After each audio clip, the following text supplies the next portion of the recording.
सभी को नमस्ते। आइए आज अपनी योग कक्षा में एक और आसन के साथ। आज का आसन है भुजंग आसन। आज कौन सा आसन करना है? भुजंगासन। सभी योग कक्षा में विद्यार्थी तैयार हैं आसन के लिए। तो आज हम चर्चा करने जा रहे हैं भुजंग आसन की। भुजंग आसन पार्ट 1, भुजंग आसन पार्ट 2, जिसे पूर्ण भुजंग आसन भी कहते हैं। तो सबसे पहले भुजंग आसन करने की विधि क्या है, उसके क्या क्या लाभ हैं, क्या क्या सावधानियां हैं, वो सारी चर्चा हम करेंगे। तो आइए सीधा हम आपको योग कक्षा से जोड़ते हैं। सभी विद्यार्थी हैं वो भुजंग आसन के लिए तैयार हैं। आप सभी तैयार हैं? Yes sir. तो स्थिति लेंगे। सभी अपने दोनों हाथों को कमर के साथ लेकर के जाएंगे। दोनों हाथ कमर के साथ आगे से उठना शुरू करें। आगे से उठना शुरू कीजिए। और ये भुजंग आसन पार्ट 1 आप देख रहे हैं। पूरे शरीर को भुजंग जैसे सांप होता है, भुजंग माने सांप, कोबरा। तो कोबरा जैसी भुजंग जैसी स्थिति होने के कारण इस आसन का नाम भुजंग आसन रखा है। हमारे पैर और विशेष करके हमारा जो पेट है, हमारी जो चेस्ट है, उसके ऊपर इसका विशेष रूप से प्रभाव पड़ रहा है। चारों विद्यार्थियों पीछे तक आप सभी को आप देखें, सभी भुजंग आसन की इस स्थिति में है। भुजंग आसन से पूरे शरीर पर इसका प्रभाव पड़ रहा है। तो ये भुजंग आसन पार्ट 1। धीरे धीरे वापस आ जाएंगे। धीरे धीरे वापस आ जाइए। वापस आएंगे। अब ये था भुजंग आसन पार्ट 1। अब पूर्ण भुजंग आसन क्या है?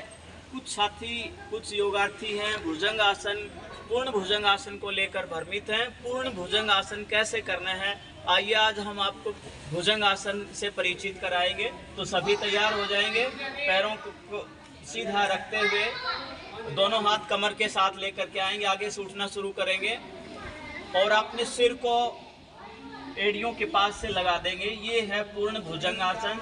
सभी ने, आप चारों विद्यार्थियों को आप देखेंगे, ज्योति, पलक और इधर आगमनित और हमारा जो सीनियर योगार्थी है पूर्व, चारों ने ये पूर्ण भुजंग आसन किया है। ये पूर्ण भुजंग आसन है।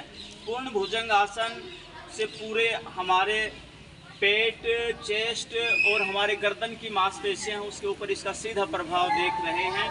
पूरे लचीलापन लाने के लिए, पूरे शरीर को मजबूत करने के लिए ये भुजंग आसन विद्यार्थियों ने किया है। धीरे धीरे वापस आएंगे। धीरे धीरे वापस आइएगा। धीरे धीरे वापस आ जाएंगे। ये भुजंग आसन, पूर्ण भुजंग आसन देखा। अब इसका काउंटर पोज क्या है, पूरक आसन क्या है, वो आप देखेंगे। सभी इसके काउंटर पोज के लिए वज्रासन में बैठ जाएंगे। भुजंग आसन का काउंटर पोज है शशांक आसन। तो सभी शशांक आसन करेंगे। आप देखेंगे सभी शशांक आसन करेंगे। पैर हाथों को ऊपर उठाएंगे और आगे झुक जाएंगे। ये शशांक आसन है। कोई भी आसन हम करते हैं तो उसका काउंटर पोज यानी उसका पूरक आसन विपरीत दिशा में शरीर को मोड़ना जरूरी होता है। क्यों जरूरी होता है? ताकि हमारा जो रक्त प्रवाह है उसका संतुलन बना रहे, मांसपेशियों में जो खिंचाव आता है वो खिंचाव है वो ठीक हो जाए। तो पूर्ण भुजंग आसन का ये पूरक आसन है, शशांक आसन। इन सभी योगार्थी विद्यार्थियों ने किया।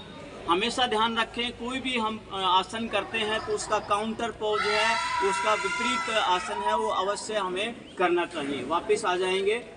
धीरे धीरे वापस आएंगे और श्वास प्रश्वास को ठीक करेंगे। सभी वज्रासन में आराम से बैठ जाएंगे।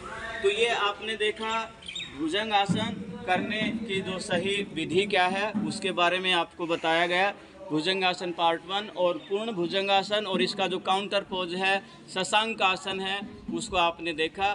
तो हम इनके लाभ की चर्चा करते हैं। जैसा कि आपने देखा कि शरीर के ऊपर विशेष करके हमारी थाई, हमारे पेट और हमारे चेस्ट और विशेष करके हमारी थायराइड ग्रंथि के ऊपर इसका एक सकारात्मक प्रभाव पड़ता है। उनमें विशेष प्रकार का खिंचाव आता है और रक्त प्रवाह है वो एक ऊर्जा की तरफ गतिवान होता है। तो इसके करने से हमारे पैरों में और पेट के जितने भी हमारे पार्ट हैं, चाहे हमारी पेनक्रियाज है, चाहे हमारा अग्नाशय तंत्र है, वो सारे के सारे गतिशील होते हैं। जिन विद्यार्थियों जिनके अंदर गैस बनती है, अपच बनता है या कब्ज की समस्या है, उन सभी के लिए भुजंग आसन है बहुत ही उपयुक्त है। ठीक इसी प्रकार से चेस्ट के संबंध में कोई भी विकार है वो सारे के सारे ठीक होते हैं। हमारी टॉन्सिल की समस्या है वो इसके करने से ठीक होती है। विशेष करके विद्यार्थियों की कद वृद्धि में और हमारी जो रीढ़ की हड्डी है उसको लचीला बनाने में भुजंग आसन है बहुत ही उपयोगी सिद्ध होता है। किन्हें नहीं करना चाहिए। सावधानी के संबंध में हम बात करें तो हमारे अल्सर या हर्निया से संबंधित या पेट का कोई भी विकार है, ऐसे जो योगार्थी हैं उनको भुजंग आसन से बचना चाहिए। तो भुजंग आसन शरीर को लचीला बनाने के लिए, संतुलित बनाने के लिए विशेष उपयोगी है। तो अपने रीढ़ की हड्डी को मजबूत बनाने के लिए, फ्लेक्सिबल बनाने के लिए और पेट के विकारों को दूर करने के लिए, अपने टॉन्सिल आदि की समस्या को दूर करने के लिए और हमारे चेस्ट के विस्तार के लिए हमें प्रतिदिन भुजंग आसन ज़रूर करना चाहिए। तो आज का ये आसन था भुजंग आसन। इसकी क्या क्या सावधानियां थी, क्या क्या लाभ हैं, उसके बारे में हमने चर्चा की। हमारे योग कक्षा से आप प्रतिदिन जुड़े रहें और जिन साथियों ने हमारा जो चैनल है सब्सक्राइब नहीं किया है, लाइक नहीं किया है, तो उसको सब्सक्राइब ज़रूर करें। आज के लिए इतना ही। हमारी योग कक्षा से जुड़े रहें। जय हिंद, जय भारत।